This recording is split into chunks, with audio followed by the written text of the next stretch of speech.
Hey everyone, it's Only Run Very Noob back with more Flesh and Blood gameplay on the Talishar client. I'm playing Bravo, of course, and we're playing into Prism here. Um, I don't have any tech for Prism, no time skippers, no yellow zealous belting. I don't really respect the deck that much. I just kind of try to hit them fast and hit them hard and get them to zero because they start at such a low life point. It can get a little dicey though, as we're going to see today. This game is quite different from the one I posted yesterday.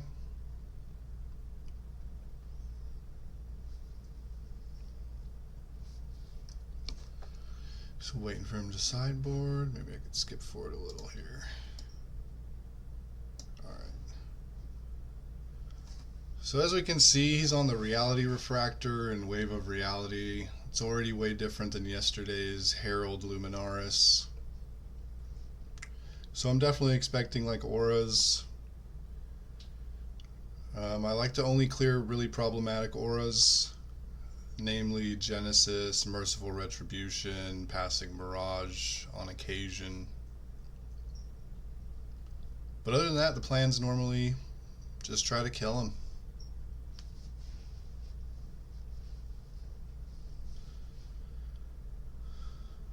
And we start that plan quick. We just crippling crush him. Maybe we'll catch him with a few no blocks in his hand. Pitching the rouse is a little scary, but I normally like to keep the go again attacks as they're very strong. But if I kept the rouse for Arsenal, all I would have been doing is kind of hammering him.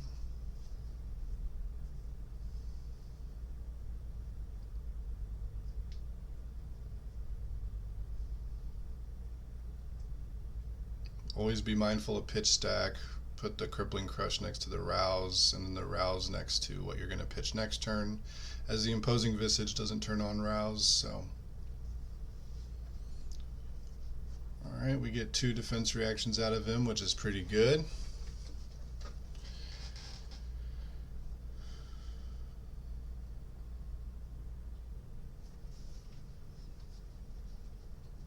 One interesting thing to note with Reality Refractor instead of Iris is at certain points in the game we can leave him with big hands because it's a lot harder for him to utilize them. With Iris, of course, you could just pitch a blue to attack for 4 go again.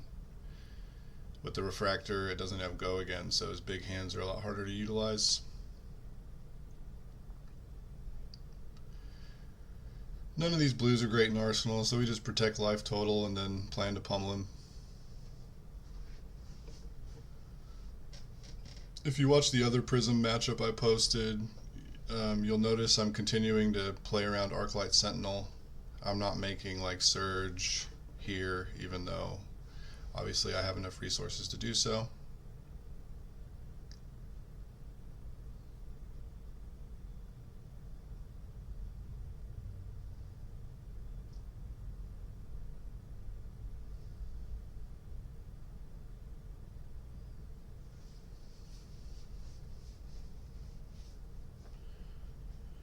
And we're really just trying to kill him quickly.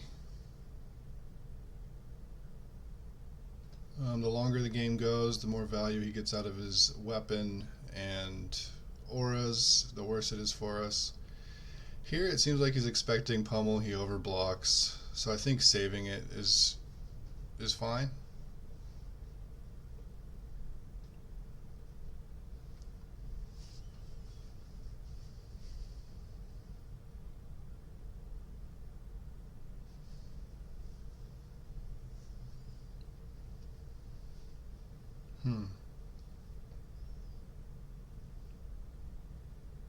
I think with a hand like this, I'd prefer to like block with 1 card and maybe pummel the buckling blow.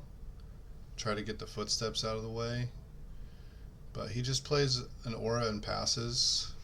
Haze Bending's kind of scary, but it's still not one I'm like too focused in on destroying.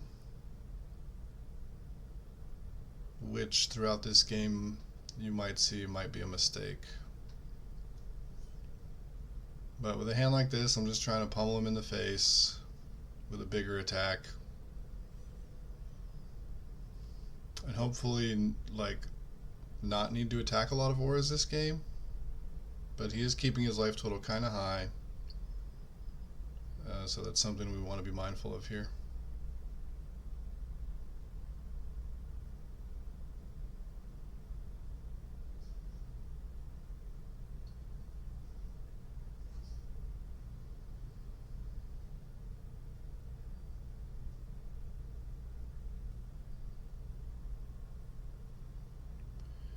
Get another react, which seems fine.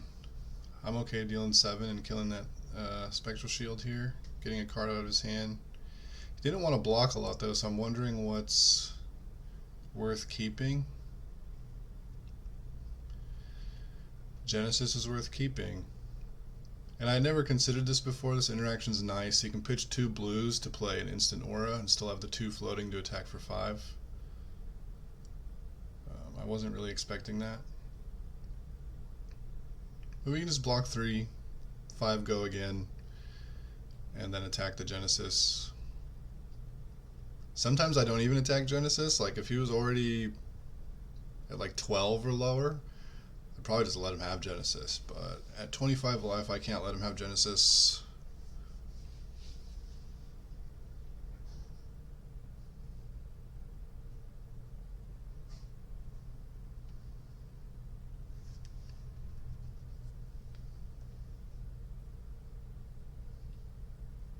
And his haze bending starts getting some value here.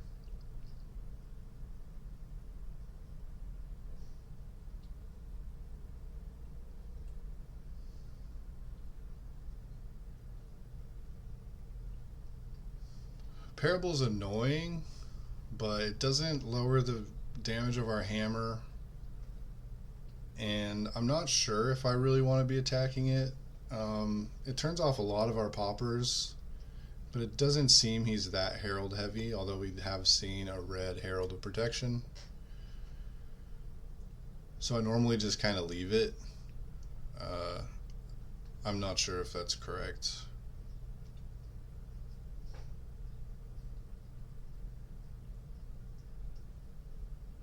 There's definitely an argument here for just attacking Parable and arsenaling the Chokeslam. But I kind of have a one-track mind in the Prism. I just try to attack them.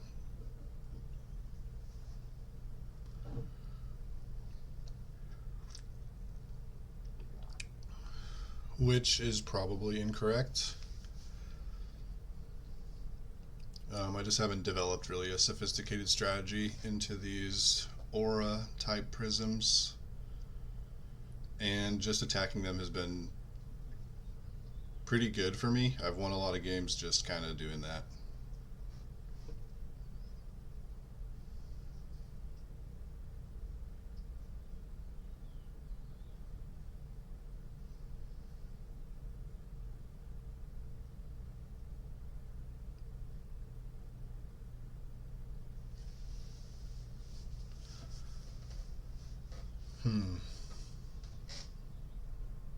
I just take 5 here because I guess I want a Starstruck.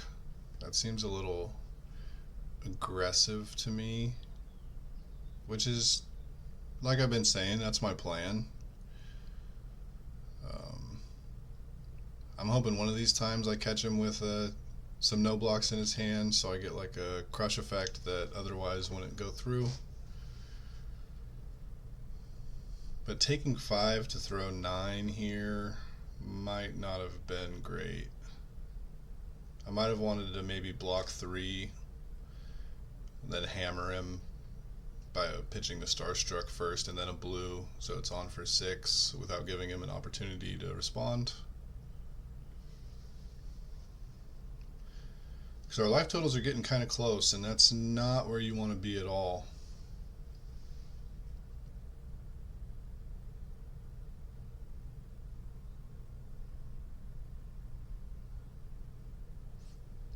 He overblocks by 1, so it's kind of like the Parable didn't do anything for this turn at least.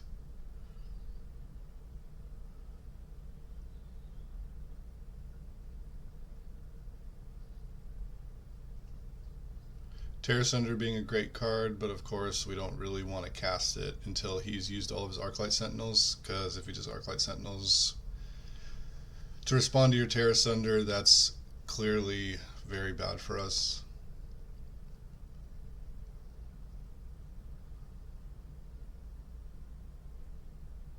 So for this hand, we see a little bit of the downside of Warmonger's Diplomacy. It makes our hammer not 6 after we belting.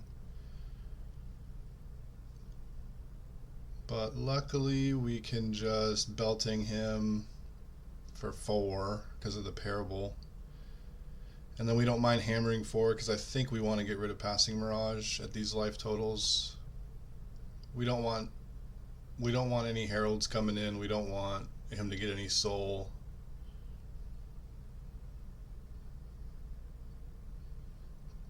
We really kind of want to subtract that value from the hero ability, if at all possible.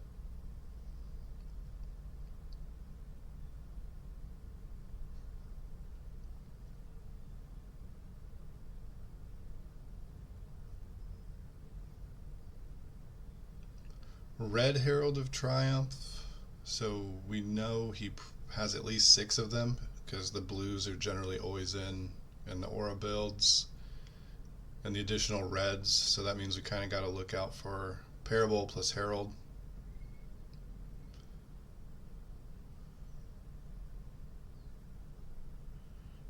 Because if we try to pop with an 8 and he plays another Parable in response, that could hurt quite a bit.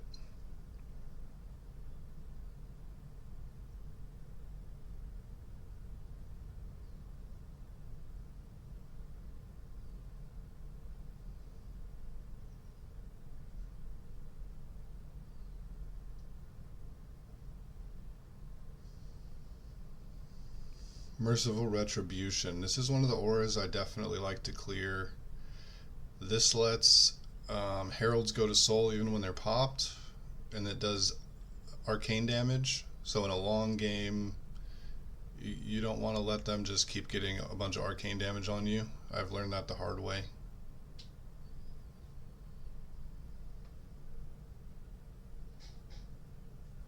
We only have one pop option in our hand.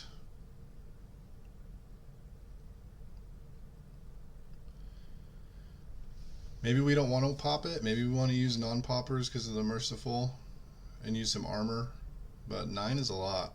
So yeah, we just go ahead and pop it and let him get a little value here. You can't completely stop them from doing what they're going to do. I mean, we could if we used armor, but jumping through a bunch of hoops to prevent value a lot of times just prevents you from getting good value. But maybe I should have blocked this with like Command and Conquer, Warmonger's Diplomacy, and 3 armor, because I do just want to clear Merciful Retribution, I believe. So that might have been a mistake.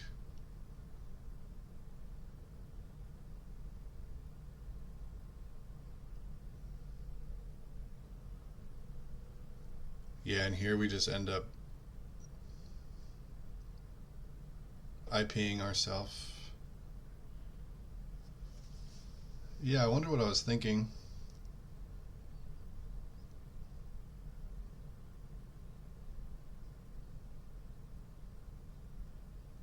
Hmm.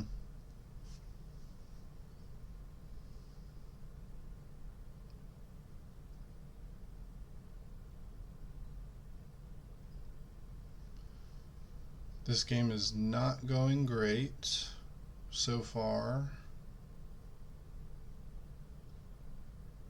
Our normal plan hasn't really done too much damage. We've only hit him for 10. He's got a huge board. He's dealt 14 to us. I don't like my position that much at all right now.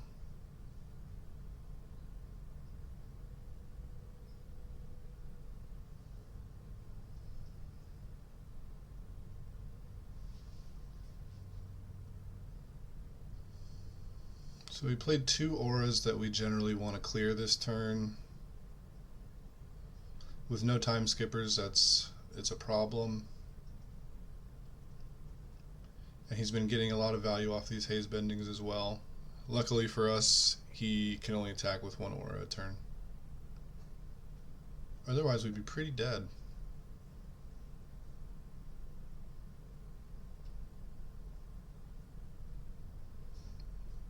So yeah, I think we just get rid of Merciful here. If we wait to get rid of Merciful, it does more arcane damage to us, which is not good.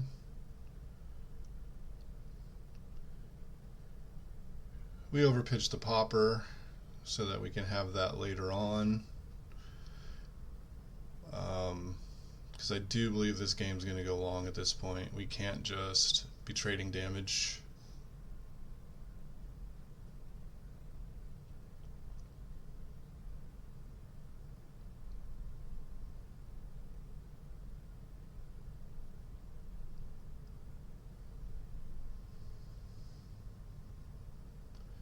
This is a very big attack. It doesn't have Phantasm.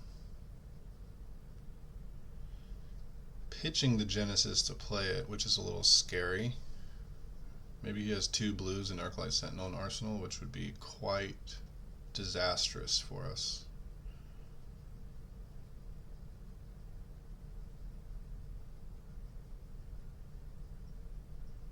Oh, but he can't give the Herald go again. I guess he could still play the Arclight Sentinel, yeah.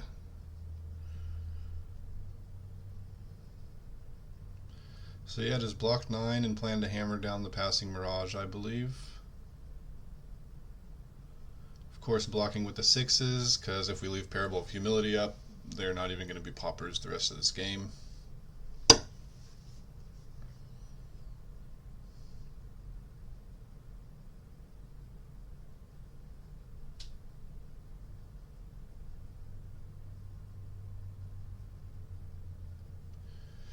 So as you see, we had to change our plan. My plan into Prism is generally to pressure their life total and try to get them low enough to where they can't do too much. But that didn't work this game, and it doesn't look like that would work moving forward. We're at too close of a life total. I think we just have to take the slow route.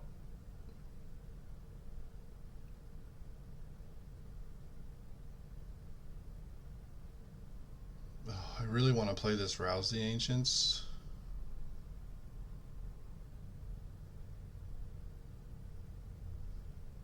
He's probably expecting this to be popped and then use his boots. So he played right into, I think, what he wanted. So let's see how he follows up with this.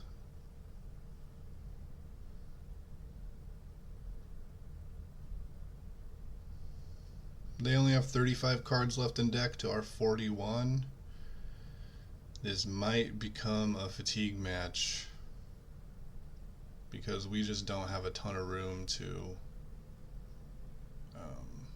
be trading damage, especially because on board they have 8 prevention with 4 spectral shields and an angel. I think we just kind of have to slow down.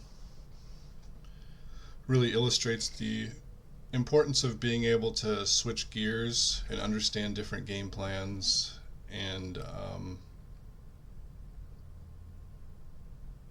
play a game of Flesh of Blood when you're uncomfortable, as I certainly am at this point in this game.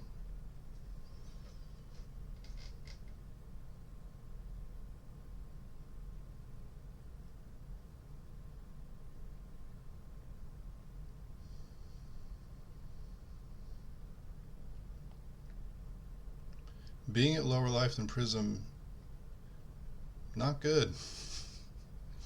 Definitely not good.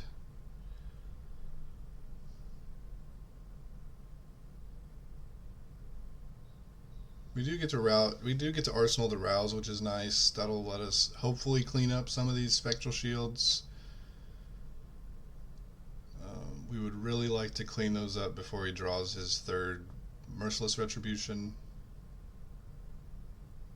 We don't just want to take a bunch of free damage.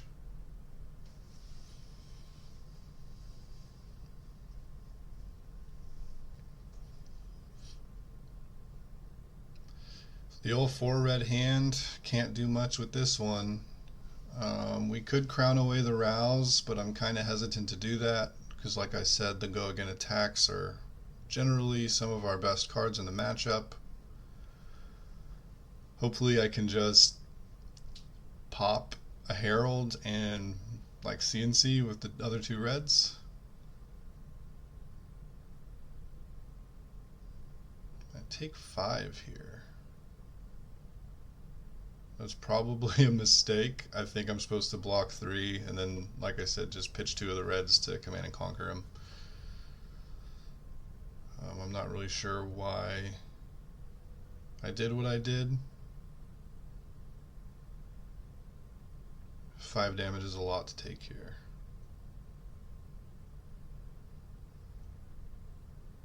Maybe my reasoning was I wanted to keep Crippling Crush.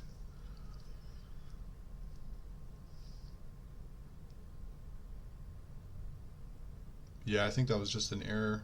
I think I should just be at 18 here. The game will go long though at this point. So maybe having the Crippling Crush later on is fine, but it's going to be kind of hard to cast if I pitch it next to that Spinal Crush and Pummel.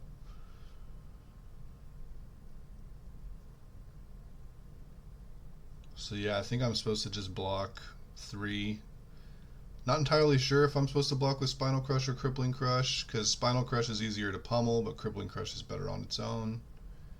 And it's gonna be pitched next to the pummel, so.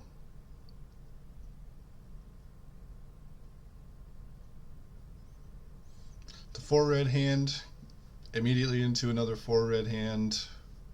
I think at this point I am going to crown away the blue so that there's at least a blue down there next to that Spinal and pummel. It sucks because it's our Rouse the Ancients, but there's not really a ton we can do here. It's just not a good spot.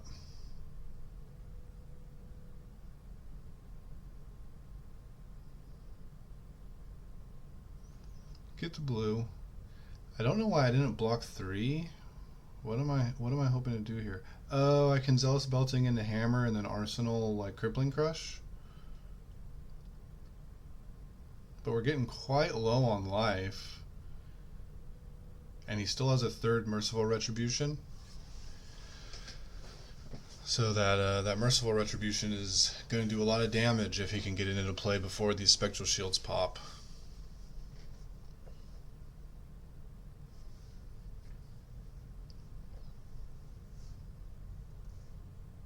I'm not entirely sure why I attack into the Angel.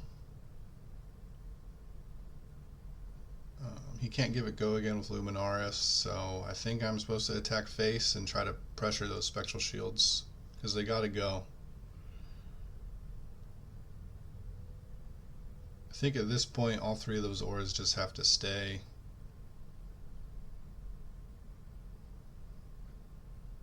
We really want to pressure those Spectral Shields before he draws Merciful. It is turn 13 though, so there's only like this turn and 2 more turns before they've seen the majority of their deck, if not all of it. If you draw 4 cards a turn, 4 times 15 is 60, so. And there it is. So we just go down to 8. He is pitching a lot of 0 blocks though, which is something we should keep in mind. In the late game, it's going to be very hard for him to defend.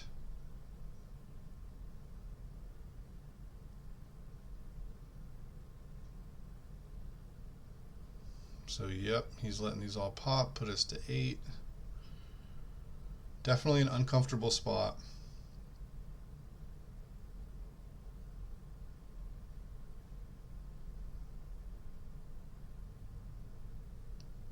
It's nice we have Rouse the Ancients here. I think I probably armor block to protect our Rouse and our life total. Although I think we probably could have just went to 3 there and save our armor for like a Herald on hit or something like that.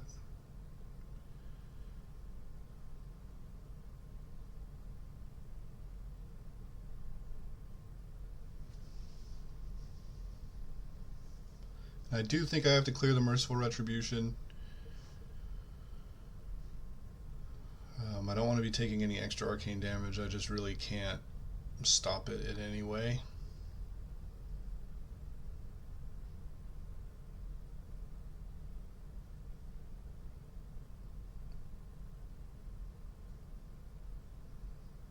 And at this point, I just have to kind of control the game and hope that something happens in our favor, because it definitely looks like a losing position to me at this point. Our one sigil showing up? Okay. Maybe I'm a genius. Maybe that one sigil is very, very good.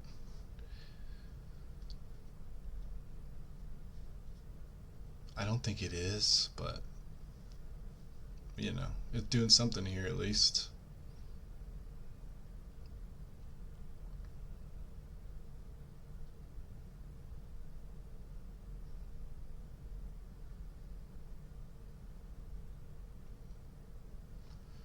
Yeah, if we don't block this, the sigil doesn't really do anything, so it would pretty much just act as a 3 block. So I block and then hammer him, I believe, and then I get to gain 3 to go up to 10. If I just don't block to throw the Crippling Crush, the sigil doesn't actually gain us any life, right? It just kind of is a delayed 3 block on his attack that turn.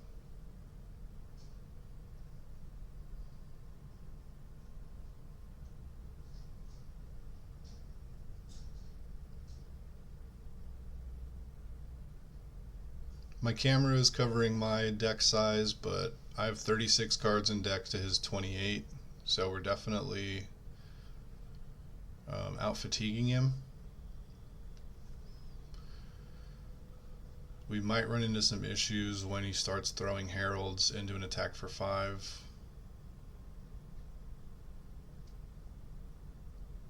There's no real way for him to give his heralds go again unless we pop it, and then he can activate boots though, so maybe we can navigate those sort of wider turns in such a way that he loses value.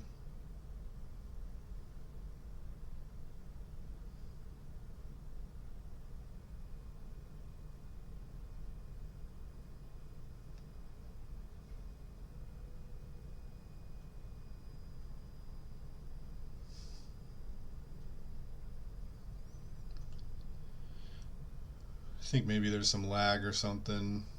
Sometimes the game just pauses up and I have to reload the browser. Pretty sure I have to do that once this game, I forget. It's kind of a long game.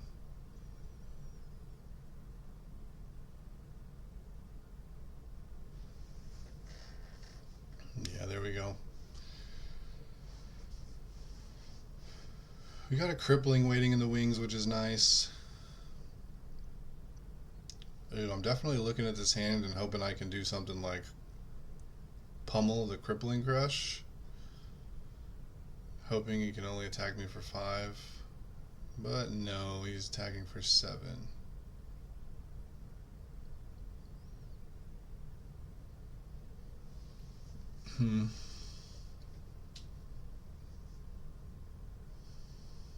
We don't have enough life to just give it away, I don't think. I think we have to pop and then just pummel a hammer. I really want to pummel the Crippling Crush though, you can tell here. I'm afraid of letting Herald hit, because even if it doesn't have go again, he gets to draw 2 cards. And with a 4-card hand, he could easily play Arclight Sentinel as an instant afterwards and just like destroy me. That's definitely something I'm thinking about, and I think because of that you just have to pop. Which is unfortunate, because a pummeled Crippling Crush I think could get us back in this game. But I think I'm on the fatigue plan. And hoping that, you know, we don't really have to actually fatigue him because of the high density of 0 blocks still in his deck.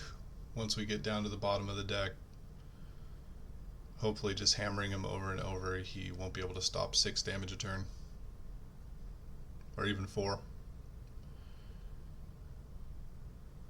He finally cracks his halo.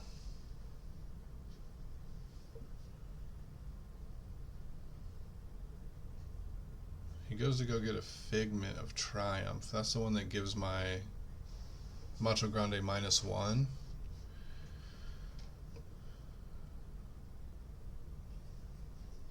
So it's currently a 6. It's still a popper. Maybe he miscalculated a bit here.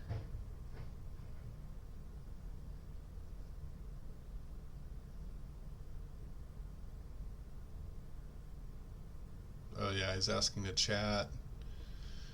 Let's see what he says. My camera's covering it, but I'll relay the message.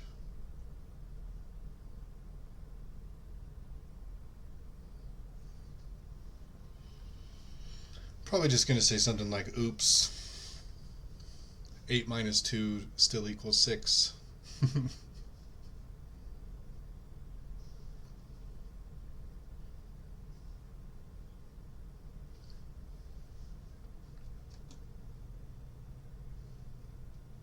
Oh, he just said never mind. Figured out where he did the math wrong. It happens to all of us. Math is hard, even with numbers under 10.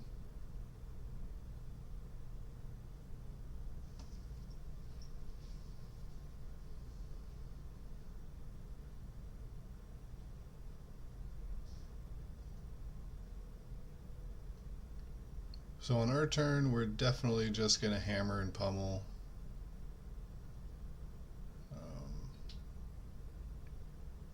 I don't think we need to get rid of that angel. That's the one that if he banishes a card from soul when he attacks, he can give our attacks -1, attack action cards -1. Oh, that's an interesting attack. Why wouldn't you just attack for 5? I feel like just attacking for 5 is better. Just 1 more damage. They could be afraid of the 4-card hand though, and it would definitely lower our offensive output if we had a big attack. But I think with my life so low, you want to pressure my life more than preserve yours.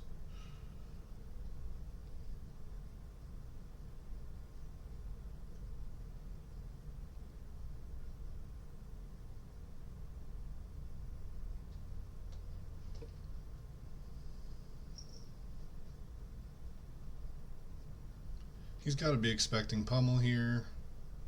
I probably would have blocked with some cards instead of holding them back if I didn't have pummel. So he's probably just figuring out the best way to play around this. Definitely expecting like a soul shield or something here.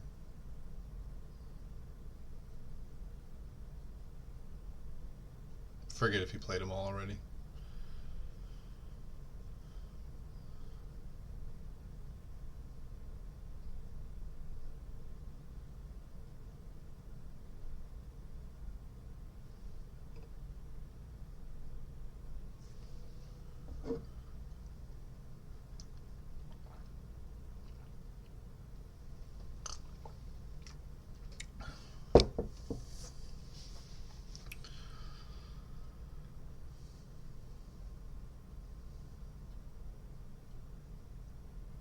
Just taking 5 and losing his ward here, it's a little interesting. Also kind of scary. It's gotta mean he has Herald and or Genesis. It's pretty good.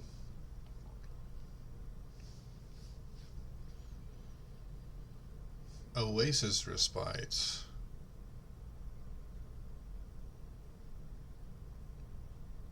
I don't think we've seen one of those all game.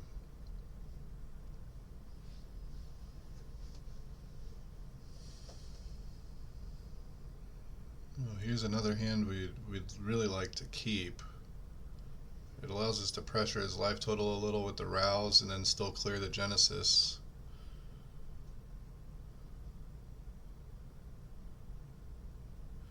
With all the merciful retributions gone, there's no way for him to sort of sneakily deal damage to us. So being at an even lower life total might be fine. And with him at 15, 6 go again from the rouse seems reasonable. Yeah, so I just go down to 3. Gonna rouse his face, and then I'm gonna attack the Genesis.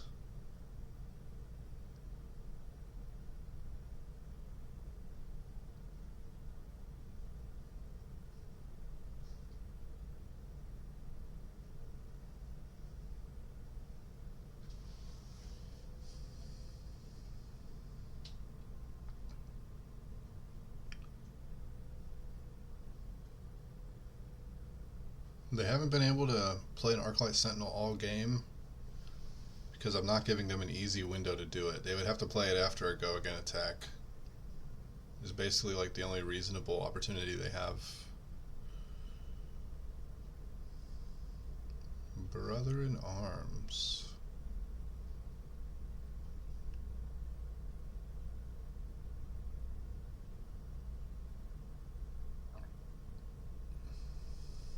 Maybe he's trying to weave that Herald in between some no blocks down there so he doesn't just die late. Not too sure. Not too sure why you block with the Brother instead of like the Herald.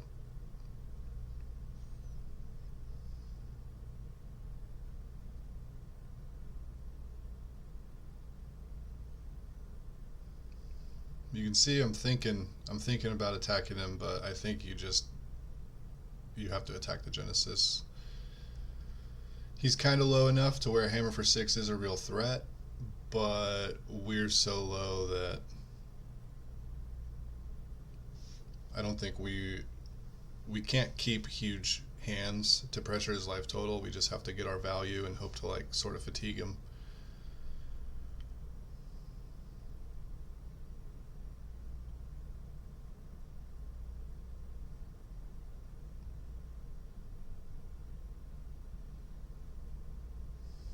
It seems that he should just be attacking for 5 every turn here and getting 2 cards out of us. They'll get to a point where he's attacking for 5 every turn and we're hammering back every turn, I believe. And I think as soon as he can ensure that that's what's going on, that's a lot better for him. We'll almost never be able to play this crippling in our arsenal. We could block 3 here and go to 1, and that way we can play the crippling. Okay, yeah, that's what I do.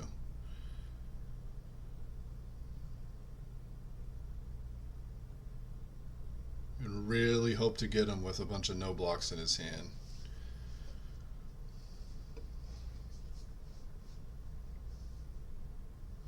There's no merciful, so we don't need to worry about that. I don't think there's any way for them to deal damage to us that we don't have a choice to stop. And if I remember correctly, this crippling ends up being very huge for us.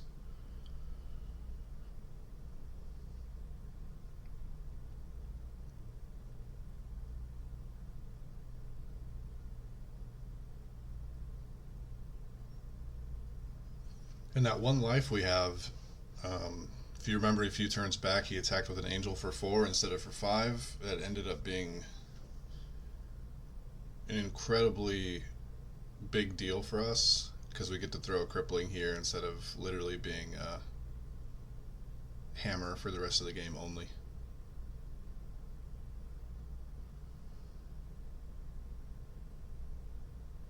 He must have a lot of 0 blocks. He's given us boots, which is absolutely massive. Once he loses his boots, all he can do is attack for 5 a turn. There's no Herald that we might pop where he'd get an additional action point. And I think once he blocks with boots, I'm fairly certain this game is over and we're going to win easily. Because we just block 5, send 4 or 6, block 5, send 4 or 6, block 5, send 4 or 6, and we're going to win.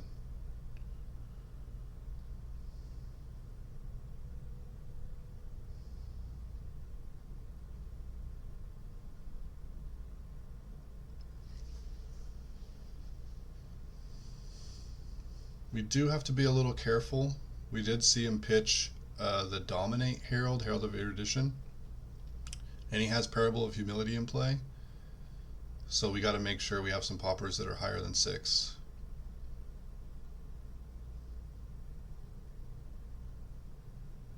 That might be an argument for attacking the Parable of Humility, actually,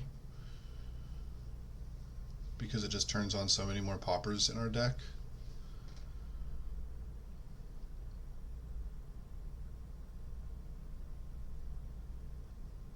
And they can't really do too much as far as multiple attacks in a turn because they don't have their boots.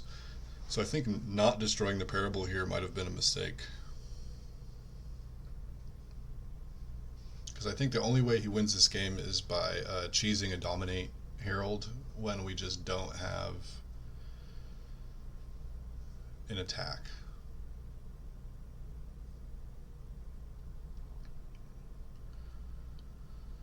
I remember this being kind of scary too, because we only have a 7, so it's a 6. If he has Parable of Humility in his hand, we just die if we try to pop it with Disable. But if we can keep our whole hand, that allows us to send 7 instead of 4, which at these life totals is kind of a big deal. I just make him have it.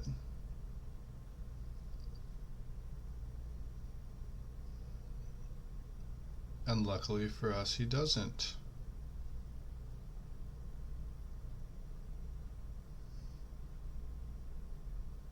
So yeah, we definitely just send 7. Try to inch our way back into this game, but I do believe we're in a fairly commanding position. It might not look like it, but his deck isn't set up to utilize a big hand aggressively. All they can do is attack for 5 a turn.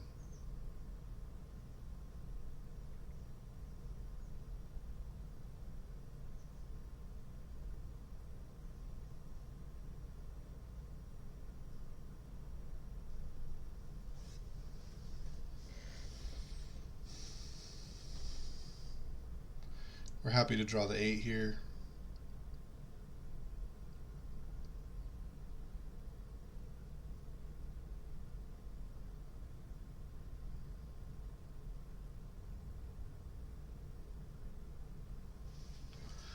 I was thinking about what to keep because no matter what, our hammer is going to be 4. No, my bird clock. But I end up keeping the Command and Conquer. He might have some defense reactions. He attacks for 5 instead of 4. There's a couple small value reasons.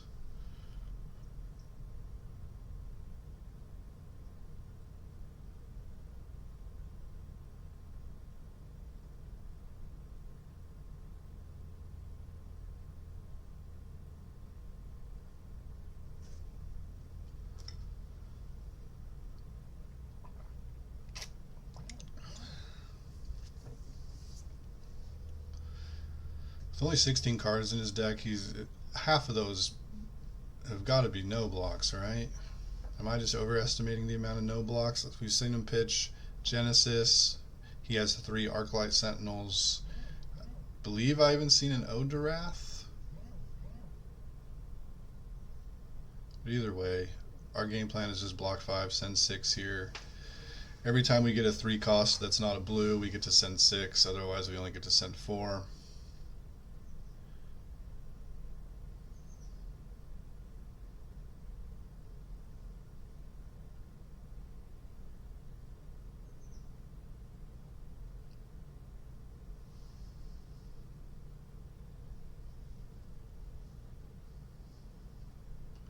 Of course, blocking with the cards that aren't big so that we don't lose to a random dominated Herald of Erudition later.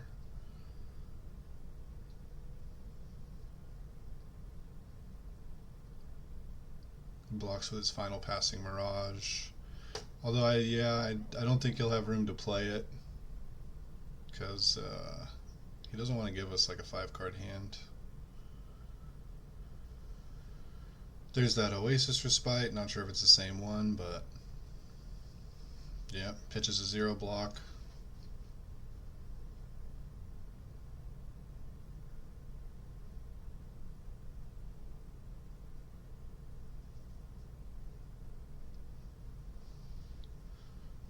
Attacks for 5, block 5, send 6. And I think we really got away with one this game. I don't think this was a game we should have won.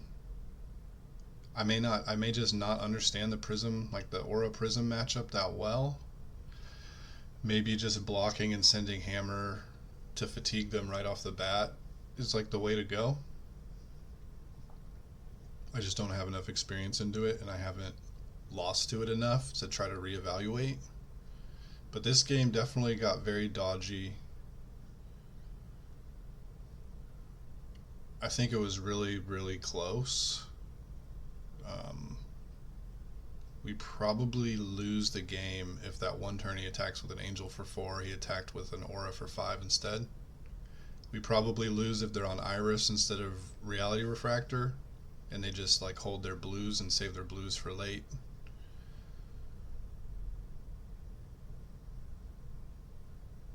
I can't say I'm extremely happy with the way I played this. I let the Haze Bending get like a ton of value. I didn't attack the Parable of Humility, so I gave him an out with Dominate. But I don't hate the way I navigated the game. I think this game was a huge showcase of when things go wrong, when you have to readjust on the fly, and you have to just dig deep and try to find a way to win. You know, I like to say winners win, and sometimes it's not pretty.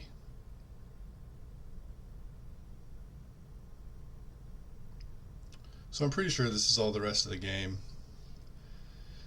Swing 5, hammer for 6.